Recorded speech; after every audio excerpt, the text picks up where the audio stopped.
muy buenas noches, el Señor les bendiga. ¿Cómo están mis amados? Vamos a abrir la Biblia en Romanos capítulo 6. Ya vamos por el versículo 15 al 23. Y dice de la siguiente manera: ¿Qué pues? ¿Pecaremos porque no estamos bajo la ley, sino bajo la gracia? En ninguna manera. ¿No sabéis que si os sometéis a alguien como esclavos para obedecerle, sois esclavos de aquel a quien obedecéis, sea del pecado para muerte o sea de la obediencia para justicia? Pero gracias a Dios que, aunque erais esclavos del pecado, habéis obedecido de corazón a aquella forma de doctrina a la cual fuisteis entregados. Y libertados del pecado, vinisteis a ser siervos de la justicia. Hablo como humano, por vuestra humana debilidad, que así como para iniquidad presentasteis vuestros miembros para servir a la inmundicia y a la iniquidad, así ahora, para santificación, presentad vuestros miembros para servir a la justicia. Porque cuando erais esclavos del pecado, erais libres acerca de la justicia. Pero ¿qué fruto teníais de aquellas cosas de las cuales ahora os avergonzáis? Porque el fin de ellas es muerte. Mas ahora que habéis sido libertados del pecado y hechos siervos de Dios, tenéis por vuestro fruto la santificación y como fin la vida eterna. Porque la paga del pecado es muerte, mas la dádiva de Dios es vida eterna en Cristo Jesús, Señor nuestro. Y decimos gracias, Señor, amén, gracias por tu palabra. Bueno, vamos a delinear un poquito versículo por versículo rápidamente. En la versión Biblia al día que estoy utilizando hoy, que dice: entonces, ¿qué? ¿Vamos a pecar porque no estamos ya bajo la ley, sino bajo la gracia? De ninguna manera. Y Pablo nos ha convencido de que una vida de pecado habitual no es compatible con alguien cuya vida es transformada por gracia. Pero ¿qué de un pecado ocasional? Bueno, si estamos bajo la gracia, no la ley, debemos estar tan preocupados por un pequeño pecado que se haga aquí y otro más allá. Dice la Reina Valera: ¿pecaremos? De nuevo, el tiempo del verbo de la palabra antigua, pecaremos, es importante porque indica incursionar en el pecado, ya no en el pecado habitual y continuo descrito en la pregunta, que aparece en el mismo capítulo, versículo 1, que dice: perseveraremos en el pecado. ¿Se acuerdan que dice perseveraremos en el pecado para que la gracia abunde? Acá está diciendo de otra manera, ¿no? Acá está diciendo que pues pecaremos porque no estamos bajo la ley sino bajo la gracia. Ya tiene otro sentido este pecaremos, no es la misma que perseveraremos. Acá está diciendo ya un pecado, digamos, ocasional o una cuestión inclusive también intencional, pero ya no en esa perseverancia, en esa práctica continua que antes estábamos y no sentíamos culpa de nada. El verbo en el versículo 1 es subjuntivo presente, el cual habla de una acción habitual, algo continuo, la máquina de pecar. ¿Se acuerdan? Somos una máquina, una fábrica de pecado. El verbo en este versículo 15 que estamos viendo ahora es subjuntivo aoristo, refiriéndose a un solo acto, a un pecado específico. Seguimos, 16 al 17. ¿Acaso no sabéis que cuando os entregáis a alguien para obedecerlo, sois esclavos de aquel a quien obedecéis? Claro que lo sois, ya sea del pecado que lleva a la muerte o de la obediencia que lleva a la justicia. Pero gracias a Dios que aunque antes erais esclavos del pecado, ya os habéis sometido de corazón a la enseñanza que os fue transmitida. Bien, Pablo lo pone en el tiempo pasado porque hemos sido hechos libres de nuestra esclavitud al pecado. Eso tenemos que tratar de comprender y el Señor nos va a hacer entender a través de su Espíritu. Él también dice que hemos sido hechos libres por fe, el cual aquí describe como que habéis obedecido de corazón, versículo 17. Habéis obedecido de corazón. Está hablando de una entrega, está hablando de realmente un arrepentimiento genuino, ¿no? La fe es puesta en la palabra de Dios, el cual aquí Pablo describe como aquella forma de doctrina. ¿Sí? Presten atención, aquella forma de doctrina. Considerándolo todo, el punto es bien claro. Tú pusiste tu fe en Dios y en su palabra. ¿Sí? Amén. Y ahora eres libre. Ahora vive cada día de acuerdo con esa libertad. O sea, decidiste entregar tu vida a Cristo. Decidiste creer en Él, en su promesa, en su sacrificio, en su palabra.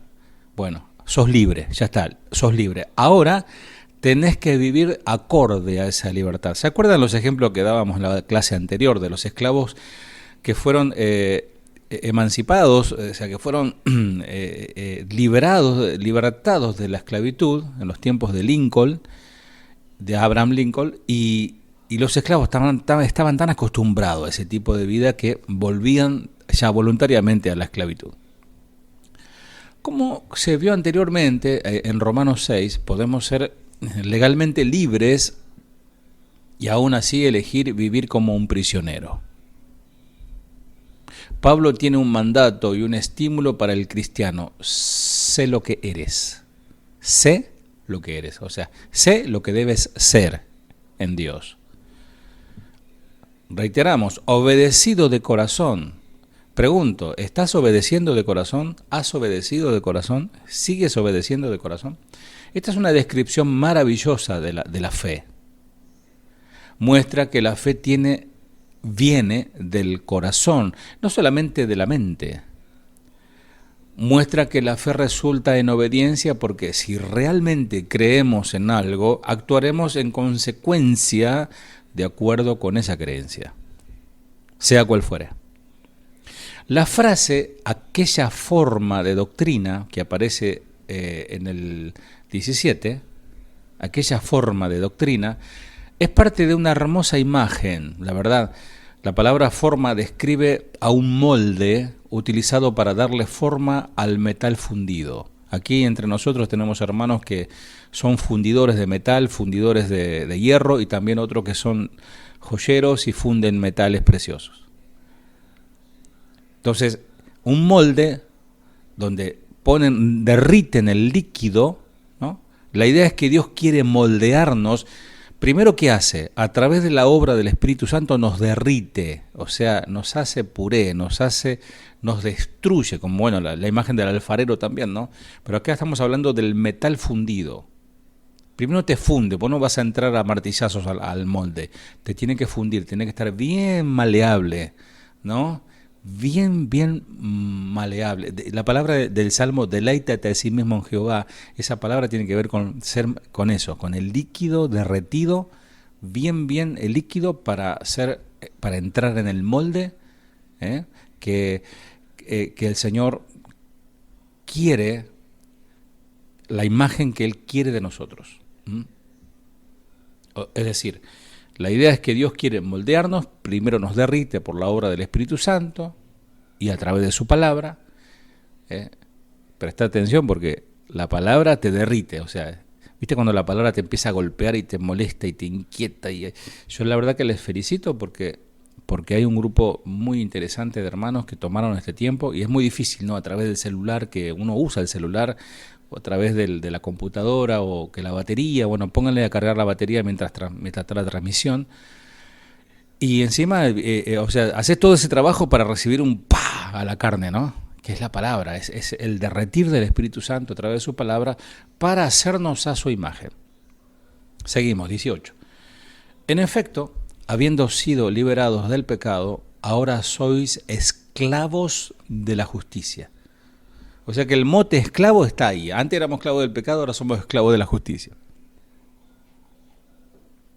Ahora, ¿qué significa ser un siervo? Un siervo era más que un empleado.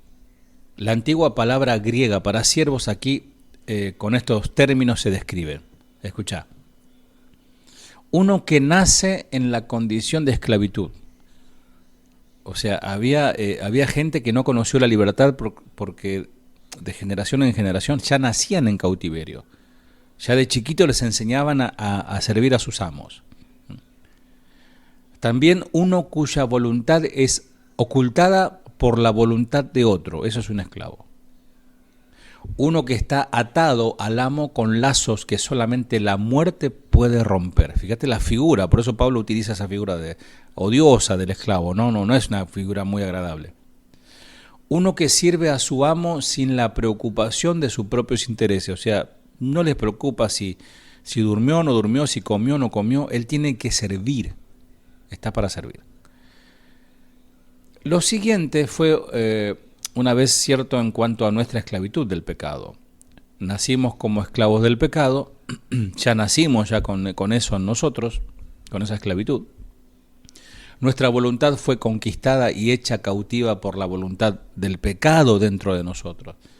El que no tiene a Cristo se siente muy libre, pero en realidad sigue obedeciendo a la voz de su amo, que es el pecado en su propia vida. Nuestra esclavitud al pecado era tan fuerte que solo la muerte podía liberarnos. Muriendo espiritualmente con Jesús en la cruz, recuerdan la clase anterior, se podía romper la maldición de esa esclavitud. Estábamos tan esclavizados al pecado que le servimos sin preocuparnos por nuestros propios intereses, incluso cuando el pecado nos está destruyendo. Cuando el pecado nos destruía, igual le servíamos. Ahora, lo siguiente es cierto en cuanto a la figura del esclavo con respecto a la justicia, la servidumbre a la justicia. Bueno, hemos nacido de nuevo y ahora somos siervos de la justicia. Nuestra voluntad es ahora superada por la voluntad de alguien mayor, en este caso, Dios. Es su voluntad que nos importa ahora y no la nuestra, como nos enseñó Jesús en el huerto, ¿se acuerdan? No se haga mi voluntad, sino como tú digas. Estamos atados a Jesús con lazos que solo la muerte puede romper, pero como Él ha triunfado sobre la muerte y nos ha dado vida eterna, esos lazos jamás se romperán. Qué hermoso, ¿no? Son lazos que no queremos romper. Ahora, voluntariamente servimos a Jesús sin preocuparnos por nuestros propios intereses egoístas. Y fuimos, como dice el texto, libertados del pecado. Fuimos libertados del pecado. Y esto significa que nunca más tenemos que pecar. Aunque el pecado es inevitable hasta que nuestra carne sea resucitada en gloria, no es debido a que Dios haya diseñado un sistema por el cual debemos pecar. La perfección sin pecado en este cuerpo en realidad es una ilusión, es una utopía, porque no somos perfectos. Nadie es perfecto. Es una utopía, vamos, dice, caminando hacia la estatura, que el estándar, la vara, es Cristo y es infinitamente alta. El apóstol Juan lo hizo muy claro en Primera de Juan 1.8, si lo querés anotar, Primera de Juan 1.8. Si decimos que no tenemos pecados, o sea, si decimos que no tenemos pecado, nos engañamos a nosotros mismos y la verdad no está en nosotros. Está clarísimo, ¿no? Juan está revelándonos que es imposible no tener pecado. Pero sabemos que en el poder de Jesús, cada uno puede resistir la siguiente tentación, y eso es lo que Jesús quiere que tengamos en mente. que estemos astutos, que estemos alertas, que seamos sobrios y velemos, ¿verdad? Debido a la fragilidad del hombre, el cristiano, a intervalos poco frecuentes, cede ante la naturaleza impía y el pecado. Tristemente nos pasa. Cedemos, fallamos, mentimos, nos sentimos acorralados y sacamos con la mentira, nos sentimos atacados y respondemos con más ataque, etcétera, ¿no? Entonces ahí estamos pecando.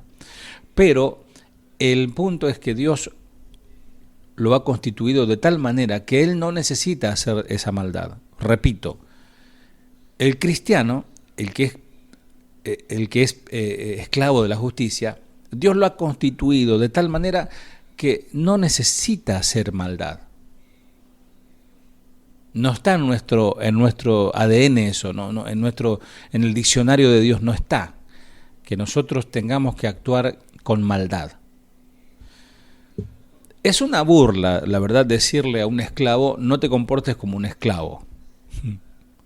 Pero podés decirle eso a alguien que está en libertad. El Señor nos dice que ya no nos comportemos como si fuésemos o fuéramos esclavos del pecado. Hemos sido libertados, ahora debemos pensar y vivir como personas libres, como personas en libertad. Seguimos, 19 al 23. Dice, hablo en términos humanos por las limitaciones de vuestra naturaleza humana. Antes ofrecíais los miembros de vuestros cuerpos para servir a la impureza, que lleva más y más a la maldad. Ofrecedlo ahora para servir a la justicia, que lleva a la santidad. Cuando vosotros erais esclavos del pecado, estabais libres del dominio de la justicia. ¿Qué fruto cosechabais entonces? Cosas que ahora os avergüenzan y que conducen a la muerte. 22. Pero ahora que habéis sido libertados o liberados del pecado y os habéis puesto al servicio de Dios, cosecháis la santidad que produce la vida eterna, que produce o conduce a la vida eterna. 23. Porque la paga del pecado es muerte, mientras que la dádiva de Dios es vida eterna en Cristo Jesús nuestro Señor. Ahí cuando Pablo dice, hablo como humano, por vuestra humana debilidad, bueno, el apóstol dice, se disculpa en cierta manera por usar la figura de la esclavitud como ilustración, porque era degradante, era lo más degradante, y especialmente porque muchos de sus lectores romanos fueron o eran esclavos aún todavía en el presente. Sin embargo, sabía que esta era una ilustración que necesitaba usar porque era precisa, contundente, tajante y significativa. A veces, amado, hay que usar figuras o ejemplos, como el Señor mismo utilizaba las parábolas, para tratar de hacer entender la profundidad del mensaje.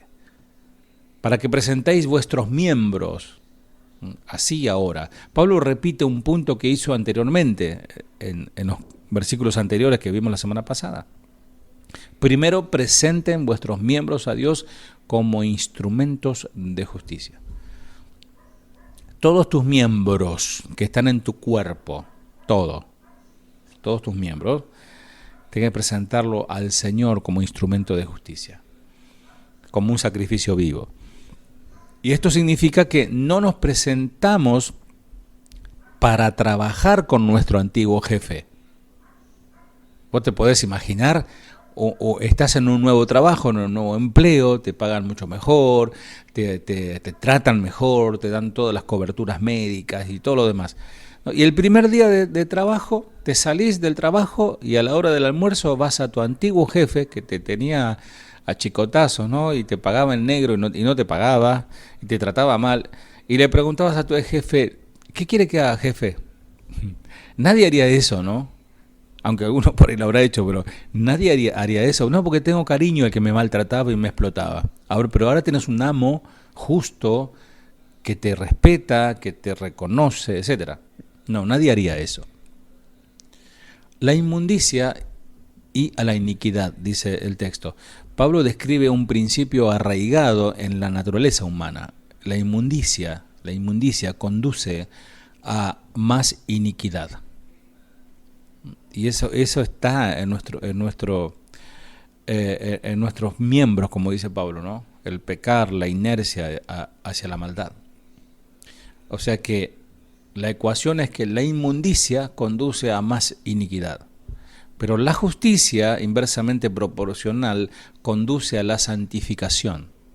Vivir en justicia conduce a la santificación. ¿Querés ser santo? No hay que ponerse aureola, ni fruncirlo el ceño para orar, ¿viste? O ponerte, no sé, ropa de blanco. No, vive justamente, vive la justicia de Dios y eso te conduce realmente a la verdadera santificación. ¿Qué es más justicia? Ser santificados, vivir en santidad, o sea, ¿no? Una y la otra conlleva, ¿no? Una con la otra. Y esto describe un dinamismo, un poder dinámico de nuestros hábitos. Somos más santos viviendo en justicia.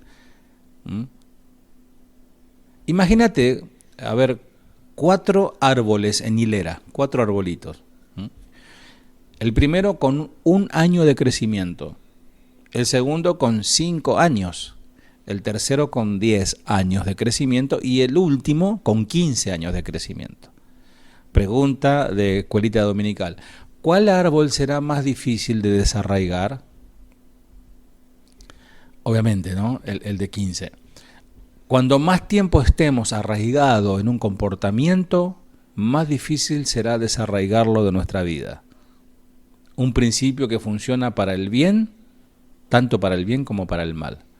Si vos te arraigás tus raíces en la ribera de Dios, ¿no? Como dice el Salmo 1, plantados junto a aguas del arroyo,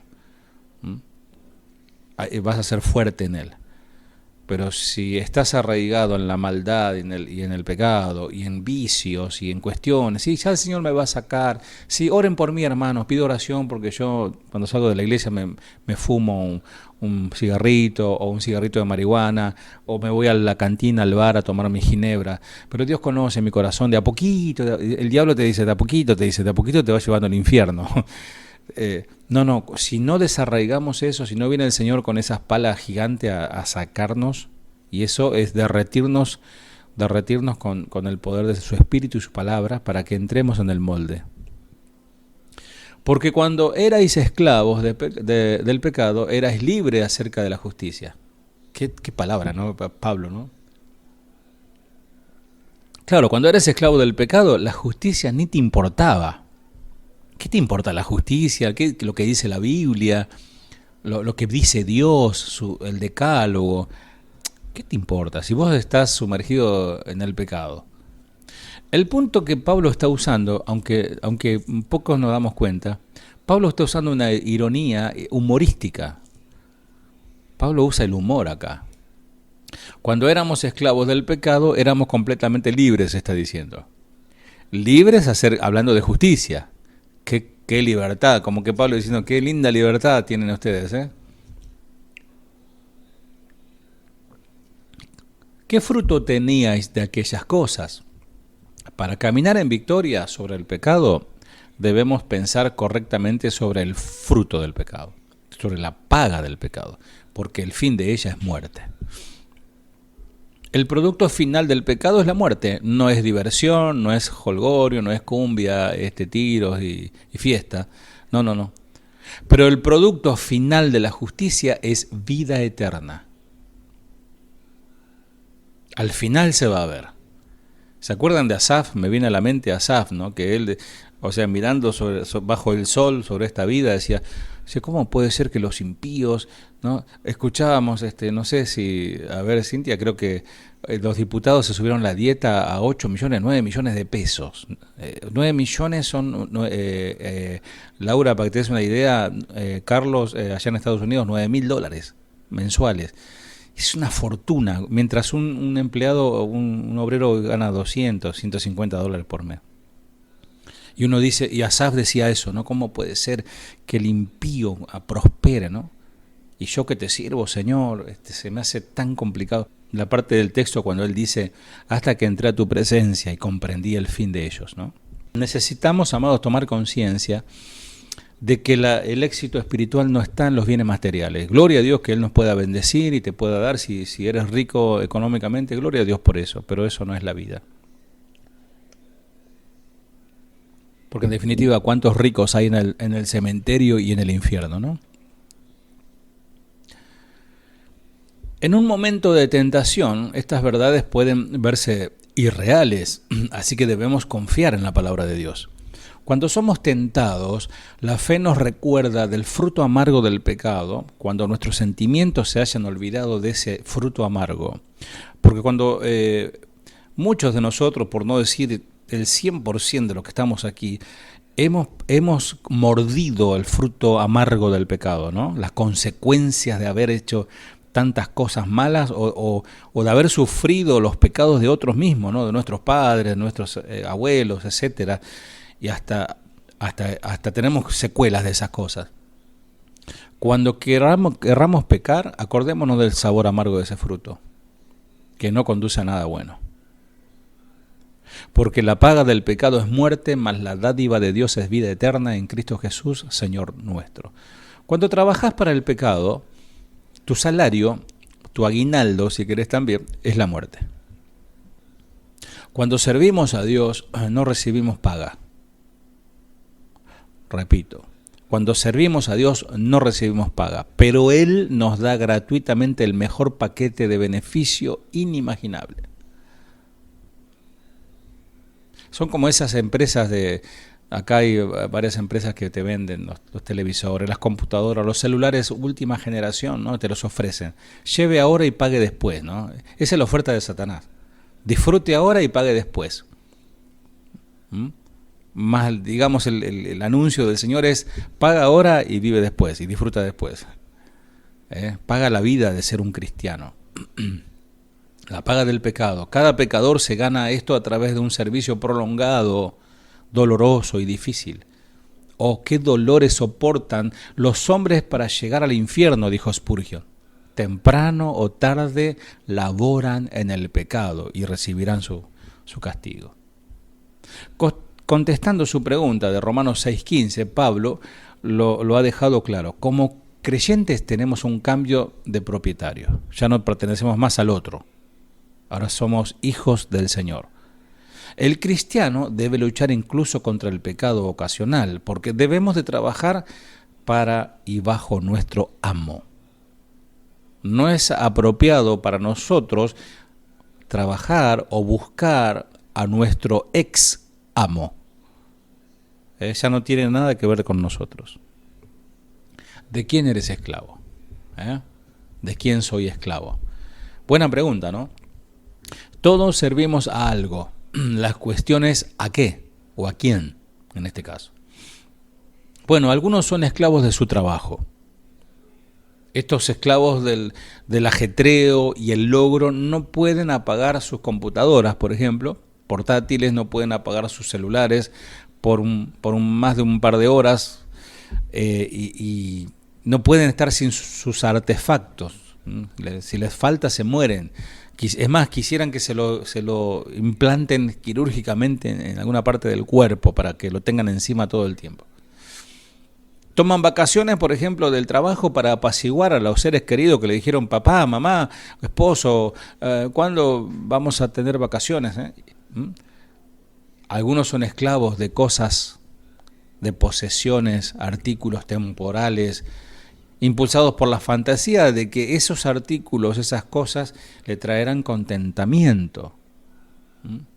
No pueden detenerse en su adquisición lo suficiente como para disfrutar lo que ya tienen. Tienen el celular, no sé, modelo 2024, pero ya salió el modelo 2028, ya lo quieren. Compró el 2028 y salió el 2030 y así.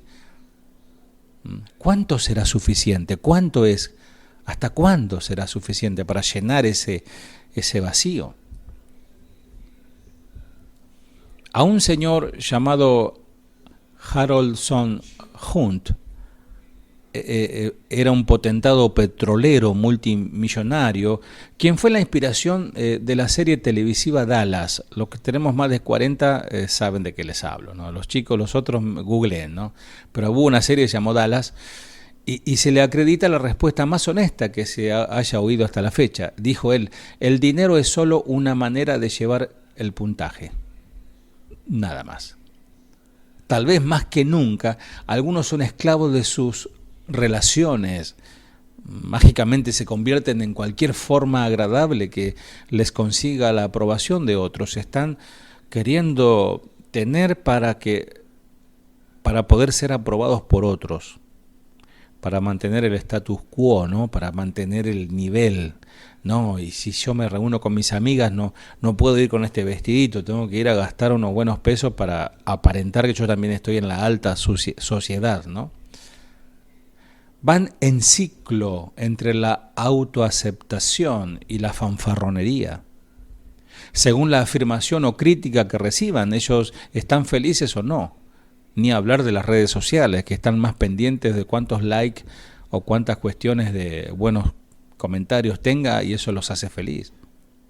De buen grado se sacrifican, e irónicamente, a sus seres queridos para evitar la condición más aterradora. Se sacrifican, o sea, en cierta manera, sí, yo me sacrifico por ustedes, familia, pero en realidad tienen miedo a la soledad. No lo hacen porque están llenos del amor de Dios y dan desinteresadamente.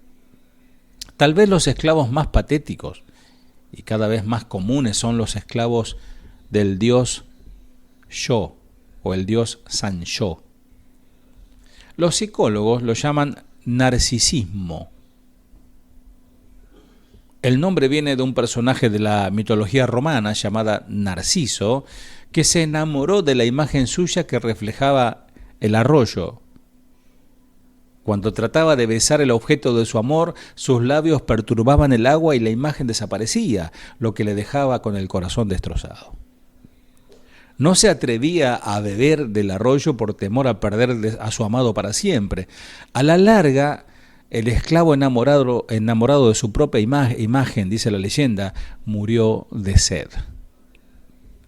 Los narcisistas se sirven a sí mismos aun cuando parezcan ser desprendidos e impecablemente exigen de los demás tiempo, atención, admiración, devoción, reconocimiento y todo lo que tenga que ver con yo. Pero esto, como las demás formas de esclavitud, porque esto es esclavitud, una persona que vive del aplauso, del reconocimiento de la gente, o que le digan, viste lo que hice, che, nadie me reconoce, eso es narcisismo. ¿A dónde te lleva eso? A un vacío en el corazón, un vacío horrible en el corazón. Y todos servimos a algo o a alguien. ¿A quién servís? Vamos a releer 15 y 16. 15 al 16. ¿Qué pues? ¿Pecaremos porque no estamos bajo la ley, sino bajo la gracia? En ninguna manera. ¿No sabéis que si os sometéis a alguien como esclavos para obedecerle, sois esclavos de aquel a quien obedecéis? Sea del pecado para muerte o sea de la obediencia para justicia. Pablo concluyó su respuesta a la pregunta, ¿qué concluiremos? ¿Vamos a persistir en el pecado para que la gracia abunde? Eso es versículo 1 del capítulo 6. Con la afirmación, así el pecado no tendrá dominio sobre ustedes porque ya no están bajo la ley, sino bajo la gracia. 6:14. En otras palabras, debido a que los creyentes ahora pueden escoger no pecar, tienen la libertad para elevarse por encima de la ley. Y esto hace plantear una segunda pregunta retórica. De nuevo, una que Pablo con probabilidad oiría a menudo en respuesta cuando él lleva el Evangelio, le salen con esta cuestión, ¿no? Con este planteamiento. ¿Vamos a pecar porque no estamos ya bajo la ley, sino bajo la gracia?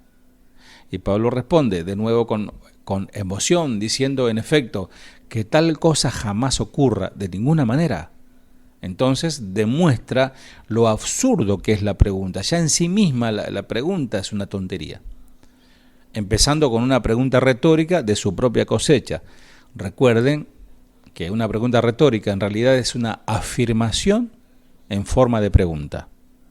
Una pregunta retórica es una afirmación en forma de pregunta. ¿Acaso no saben ustedes, dice, que cuando se entregaban a alguien para obedecerlo, son esclavos de aquel a quien obedecen? Pablo recuerda a sus lectores que un hombre es esclavo de aquel a quien se compromete a obedecer. Y ser esclavos de algo es convertirse en instrumento que sirve a los intereses de ese algo. Debido a que la gracia nos ha libertado, ahora tenemos que elegir. Repito. Y esto a mí particularmente me parece muy importante y muy interesante prestar atención. Debido a que la gracia nos ha libertado, amén, ¿no? Decimos, grito de júbilo, somos libres, amén. Ahora tenemos la capacidad de elegir. Solo puede elegir alguien que es libre. El esclavo del pecado no puede elegir, porque es esclavo del pecado. Pero el que es libre, el que ha sido libertado por el Señor, puede optar por seguir con el Señor o volver al esclavo anterior. Solamente el que es libre tiene la capacidad de elegir. En estos, entre dos amos. El viejo amo, que es el pecado, está dedicado a la destrucción de aquellos que le sirven. O sea, ese amo, ese viejo amo, lo que hace es pagarle, ¿no?, el salario de a poquito, que es la muerte, arrastrándolo, llevándolo cada vez más dentro de la caverna hacia el abismo. Ahora, el nuevo amo, que es la obediencia, procura justicia. Esas cosas que agradan a Dios y que producen la vida eterna a aquellos que sirven a esa justicia. A los antiguos romanos se les conocía bien por la esclavitud, que tomaban dos formas. La clase más conocida de esclavitud tenía que ver con capturar a un enemigo, destruir todo lo que pudiera tentarlo a volver a casa, o sea, a su casa, le quemaban su casa, le destruían todo, ¿no? Dispersaban a su familia y después lo llevaban a Roma. Y en Roma habían ferias donde los ponían en especies de podium allí y los exhibían para venderlos como esclavos. Pero un tipo más común de esclavitud era la esclavitud voluntaria. Ese era otro tipo de esclavitud. Las personas que empobrecían, se endeudaban, andá a saber en qué cuestiones se metían económicamente, se ofrecían ellos como esclavos a fin de tener comida para comer y un lugar para vivir. En otras palabras, algunos de manera voluntaria aceptaban la esclavitud con el fin de suplir sus necesidades más básicas, o sea que era por un techo y un plato de comida. Por ejemplo, en el sur de los Estados Unidos, por ejemplo, después de la guerra civil, muchos esclavos libertos no tuvieron otra alternativa que convertirse en campesinos, aparceros, lo que les daba tierra y una manera de ganarse la vida, digamos. Pero le exigía el amo que partiera la mayor parte de su producción con el dueño, o sea que quizás le quedaba un 30% al aparcero, al esclavo ahí que era ahora campesino, y el dueño sin hacer nada se quedaba con el 70% del producto. Por supuesto, esto no era más que servidumbre, aunque el hombre sea muy amable, muy gentil, pero lo estaba explotando de todas maneras. Pablo pregunta, en efecto, ¿por qué va alguien a escoger un amo cuyo propósito es mantenerlo esclavizado y matarlo de a poco? ¿Por qué volver ahí? Cuando este amo te da, si vivís en justicia, te produce la vida eterna. Y eso sería que, como un esclavo emancipado, decidiera ayudar a su antiguo amo a reforzar sus cadenas y sus grillos y construir una horca para él mismo. Es ilógico, ¿no? Ayudarle al amo a construir la horca. Este amo es para vos, así que vamos a trabajar, ¿no? Porque, ¿por qué va uno a servir voluntariamente a un amo tan cruel? Y yo pienso esto, ¿no? El pecado, en cierta manera, de una manera coloquial, ¿no? El pecado mató a Jesús. Jesús murió por el pecado. Jesús murió al pecado. ¿Y nosotros cómo vamos a volver a eso? ¿Cómo vamos a acariciar el pecado? Que fue el motivo por el cual murió el Señor. Tenemos necesidades básicas que suplir y tenemos que elegir entre dos amos. ¿A quién vamos a ir? ¿A quién vas a servir? ¿A los intereses de quién vas a tomar? Uno promete vida y simplemente el otro promete muerte. ¿Servís al pecado? Seguir sirviendo al pecado es lo más absurdo que un cristiano, porque esto solamente el cristiano puede hacer esto, volverse para atrás. Solo un cristiano. El otro ya está esclavo, el otro es esclavo de Satanás, no conoce la libertad. Nosotros conocemos la libertad y tenemos la capacidad de salirnos del camino. Seguimos 17 al 18.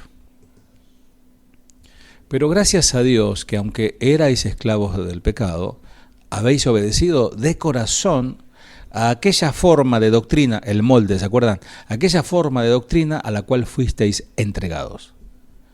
Y libertados del pecado, vinisteis a ser siervos de la justicia. Esto impulsa a Pablo a prorrumpir en una ideología espontánea. Gracias a Dios, o sea, él exclama, me imagino que mientras escribía, o en tal caso le decía a Tercio, ¿no? Me imagino a Tercio diciéndole, Pablo, para un poquito, a ver, dale, para porque venís muy rápido. Me imagino yo, no sé. No, gracias, ahí, escribí, gracias a Dios. El Evangelio tiene implicaciones presentes, continuas y eternas. La vida eterna empieza en algún punto en nuestro futuro. Después de que esta vida haya terminado, vamos a decir, ¿no? La vida perfecta. Pero algo sucede de inmediato cuando la persona recibe la gracia de Dios por fe, que al instante le es dado un nuevo corazón, una nueva naturaleza que detesta el pecado y tiene deseos de obedecer a su nuevo amo, la justicia. Por eso busca una iglesia, por eso busca un pastor, un maestro que le enseñe qué es lo que quiere Dios que haga. 19. Hablo como humano por vuestra humana debilidad, que así como para iniquidad presentasteis vuestros miembros para servir a la inmundicia y a la iniquidad, así ahora para santificación presentad vuestros miembros para servir a la justicia. Como pastor puedo apreciar el comentario de Pablo.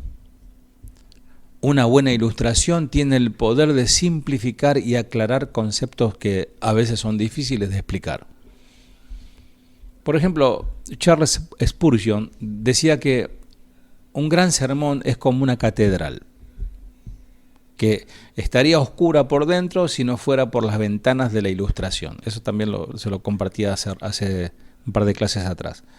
Que la ilustración, la parábola, las figuras, ¿no?, que uno puede presentar para darle más claridad al entendimiento humano de la profundidad de la palabra, son las ventanas de una habitación. Los predicadores deben tener cuidado de no convertir una analogía en una alegoría. Tenemos que tener cuidado de no alegorizar todo, ¿no?, porque hay cosas que son literales, hay cosas que son alegóricas. En tanto que la ilustración de la esclavitud es poderosísima, por eso Pablo lo trae a la mesa, literalmente, porque estaba escribiendo, dictándole, quizás lo miró Tercio y le dijo, esclavo, ¿estás seguro, Pablo? Esclavo, vos ponés lo que te digo. En tanto que la ilustración de la esclavitud es poderosa, es defectuosa en un aspecto importante. La verdad que Pablo procura enseñar es en realidad una paradoja. La esclavitud a Dios es la libertad mayor que un ser humano jamás pueda conocer. Por eso algunos cristianoides escuchan esclavo de Jesucristo. Ay, no, yo no quiero ser esclavo. Es que Pablo utiliza esta figura para entender de dónde nos sacó y ahora cómo nos cambió totalmente el Señor. Ya queremos ser esclavos de Jesucristo, no es que Él nos está obligando a eso. Cuando Dios creó a Adán y a Eva, llevaban perfectamente la imagen de su Creador. Vivían en armonía perfecta con el propósito del Creador. Vivir en comunión ilimitada con Él era maravilloso. Disfrutar sin inhibiciones de la intimidad uno con otro y gobernar el resto de la creación como especie de virreyes de Dios. Jamás la humanidad fue tan libre como cuando vivían en armonía con el propósito perfecto divino, o como Pablo escoge decirlo, como esclavo de la justicia. Cuando servimos a la justicia, no solo agradamos a Dios, sino que hacemos lo que implica nuestro mayor bien, es por nuestro bien. En realidad Dios nos hace hacer algo y Dios nos mete en un molde para nuestro bien, no por capricho, porque no, bueno, Él es soberano, hace como Él quiere. Sí, claro que sí, pero lo hace pensando en nosotros. Así funcionaba el universo que Dios creó antes que la desobediencia corrompiera todo. Pero los seres humanos cambiaron la verdad por una mentira y buscaron el pecado antes que al Creador, como dice los primeros capítulos de Romanos, para que el Creador supliera sus necesidades básicas. Y esa decisión de maldad perpetuó el pecado e intensificó la esclavitud que viene acompañada. En un ciclo descendente del pecado, amados, no hay un piso. Eso, el pecado no tiene es un abismo sin fondo. Uno puede llegar a hacer lo más bajo, lo más terrible, hasta la muerte. La gracia de Dios cambió todo eso. La muerte de sacrificio del Señor nos crea el potencial de volver a captar algo de la inocencia y libertad del huerto del Edén. Es maravilloso eso. Tal como el servicio al pecado nos ata más y más y más al pecado, increyendo, el servicio a la justicia nos liberta para vivir en armonía con nuestro propósito original. Porque, paréntesis, salvación significa restauración. Y la figura es que Él nos quiere restaurar al original, al Adán antes de la caída. A eso nos quiere llevar el Señor. Así que es vivir en comunidad o comunión ilimitada con Dios. Porque, a ver, ¿cuánto sienten la presencia de Dios? Vamos a decir. No vivís todo el tiempo sintiéndola. Y esporádicamente, si sentís algo especial, lo comentás toda la semana. Pero Adán vivía palpando a Dios. Y para eso hay que tener un cuerpo especial y una relación y una pureza especial, que hoy no la tenemos. Por eso cuando disfrutamos, sentimos algo aparte de su palabra, aparte de la convicción, algo en nuestra vida que nos hace vibrar, y es una gotita de la presencia de Dios. Lo que debe ser realmente disfrutar plenamente de su presencia, mis amados. Pablo llama a esto hagiasmo, que es una palabra griega, que comúnmente se traduce como santificación, santidad, consagración o pureza. Para Pablo la santificación es tanto un estado de ser como un proceso. Aunque aparece solo 2 veces en la carta, en capítulo 6, versículo 19 y versículo 22, es el tema central de esta sección mayor de los capítulos 6 al 8, que habla todo de lo mismo. Capítulo 6 al 8 habla todo de lo mismo. Vamos por el final, 20 al 22. Porque cuando erais esclavos del pecado, erais libres acerca de la justicia. Pero ¿qué fruto teníais de aquellas cosas de las cuales ahora os avergonzáis? Porque el fin de ella es muerte. Mas ahora que habéis sido libertados del pecado y hechos siervos de Dios, tenéis por vuestro fruto la santificación y como fin la vida eterna. De nuevo, el apóstol Pablo aclara la opción del creyente, el pecado y la justicia, o sea, 2 caminos. Antes el Señor le dijo a su pueblo, elijan entre la vida o la muerte. Bueno, acá es muy parecido. El pecado o la justicia, que se excluyen mutuamente, no pueden convivir una con la otra. O estás en la justicia o estás en el pecado. En las palabras del Señor, dice, nadie puede servir a 2 señores, ahí en Mateo 6:24. Porque va a tener que indefectiblemente menospreciar a uno para amar al otro. O querrá mucho a uno o va a tener que despreciar. No se puede servir a la vez a los dos. En este caso dice a las riquezas y a Dios. Todavía más, la naturaleza aborrece el vacío. El jueves les invito a todos, lo que puedan, vamos a estar compartiendo un corazón, el peligro de un corazón vacío. Para los hermanos de Zona Sur están invitados. Y vamos a hablar un poquito sobre esto. El ser humano aborrece, no puede estar vacío, tiene que llenarse de algo. Porque alguien dijo por allí que el hombre fue creado con un vacío o con un tamaño que solo Dios puede llenar. Por eso, al apartarse de Dios, al pecar, quedó ese vacío. Dios creó el ser humano con ciertas necesidades. Necesidades emocionales, necesidades espirituales, necesidades físicas. Y se llenaban conforme al ser humano. Disfrutaba paz con Dios. Cuando estaba con Dios no le faltaba nada. Tenía su presencia emocionalmente, espiritualmente, ¿no? Psíquicamente, si querés, estaba completo, no le faltaba nada. Alimento, tenés todo el huerto, ahí tenés para elegir. Después de la caída, en su lugar vemos suplanta la justicia, suplanta el pecado. Y esto lleva al apóstol Pablo a hacer otra pregunta retórica, no como estrategia astuta de debate, sino para motivar al lector, a nosotros y a aquellos romanos, a que nos miremos a nosotros mismos, miremos hacia adentro. En hebreo, Hesbora Nefesh, un análisis del alma, como dice en la institución de la Cena del Señor. Cada uno pruébese a sí mismo. Y él pregunta, en efecto, cuando estabas tratando de suplir esas necesidades que Dios puso en ti yendo tras el pecado, ¿qué ganaste? En otras palabras dice eso. ¿Qué ganaste? Por siglos ha habido quienes han acudido a drogas. Muchos de nuestros hermanos han salido de ese terrible infierno de las drogas, que alteran la mente por diferentes razones químicas. Pero el deseo más básico es sentirse bien en lugar de sentirse mal.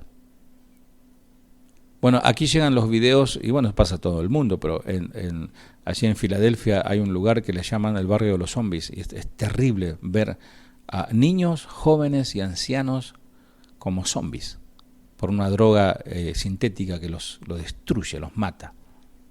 Y ellos decían, estamos mal, bueno, me quedé sin casa, duermo en la calle, nadie me da trabajo y no tengo para comer, y esta droga que es baratísima, por 5 minutos me saca de la realidad y estoy en el paraíso, dicen ellos.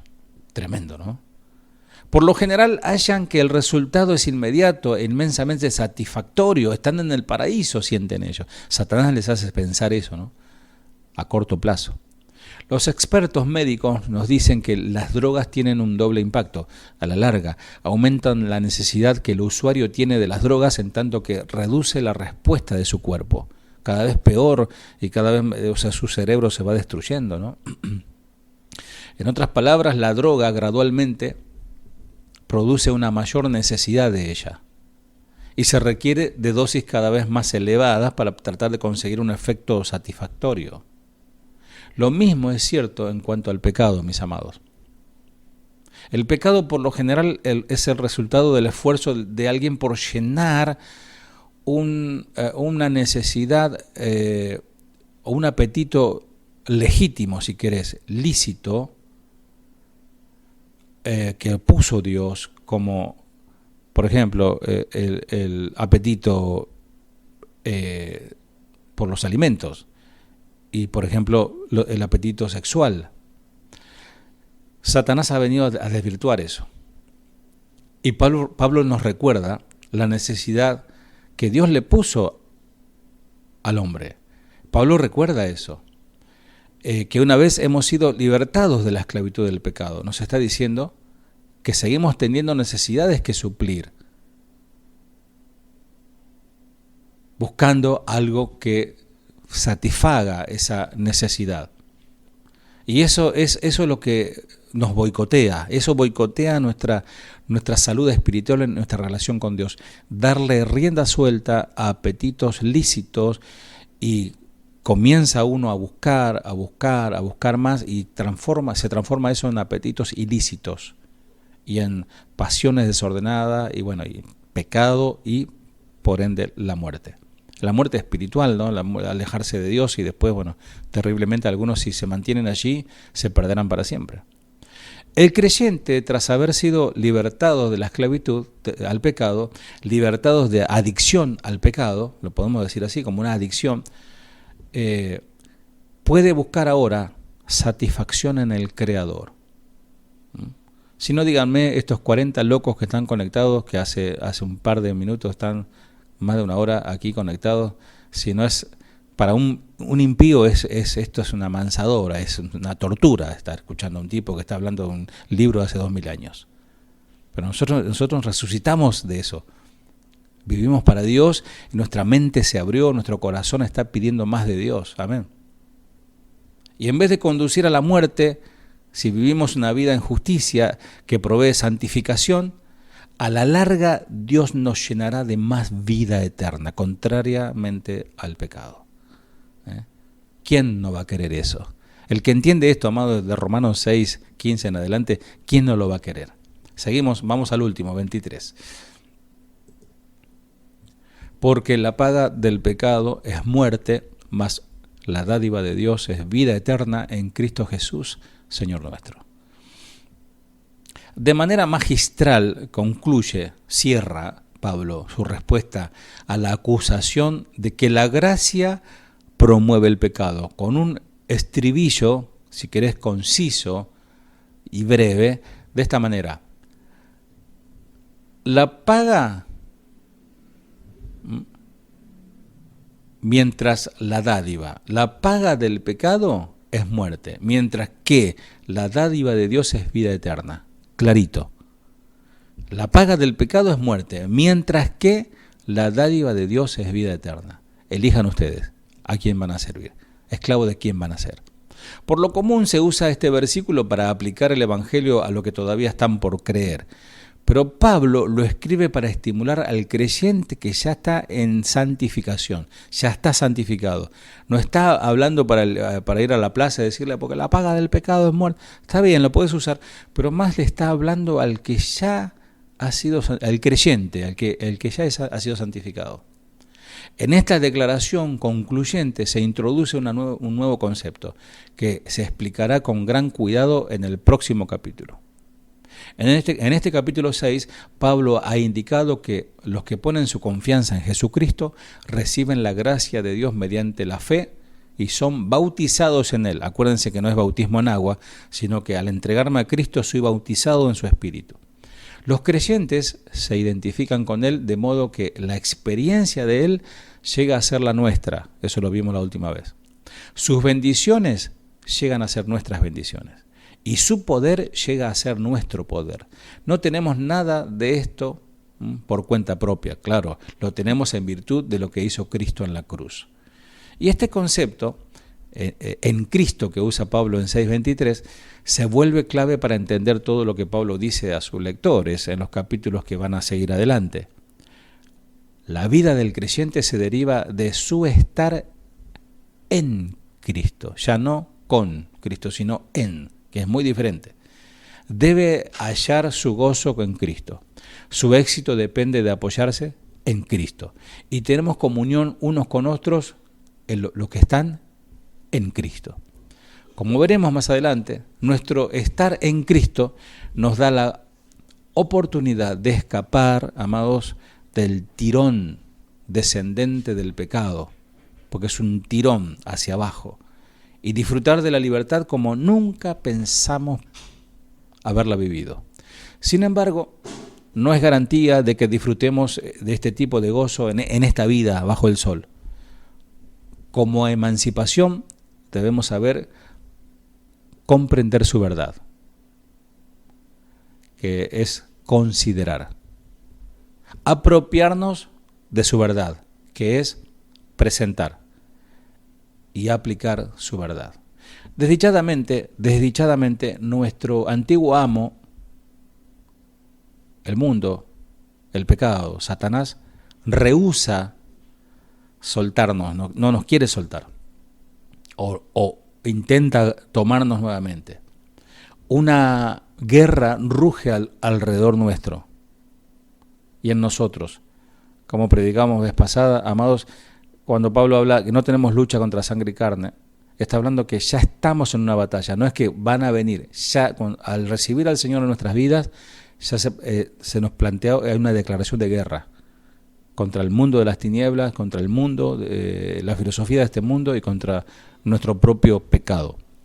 Si vos sos un creyente en Jesucristo, tenés una pregunta que responder cada mañana que te levantás, cuando suena el despertador, cuando canta el gallo, no sé cómo te levantás, y la pregunta que tenés que hacerte y responder, y es una pregunta de vida, te va la vida, es de vida o muerte. ¿De quién sos esclavo?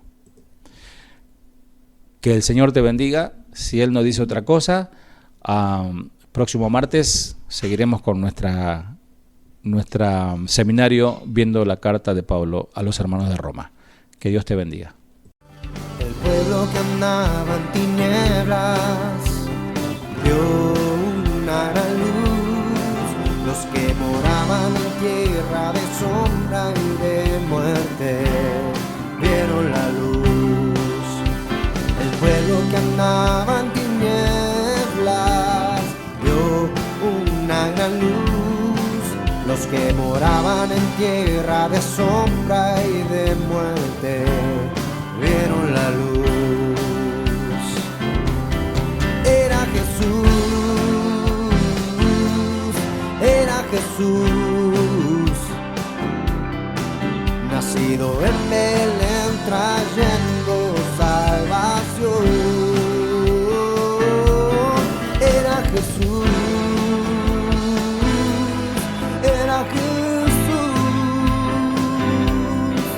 y en su reinado para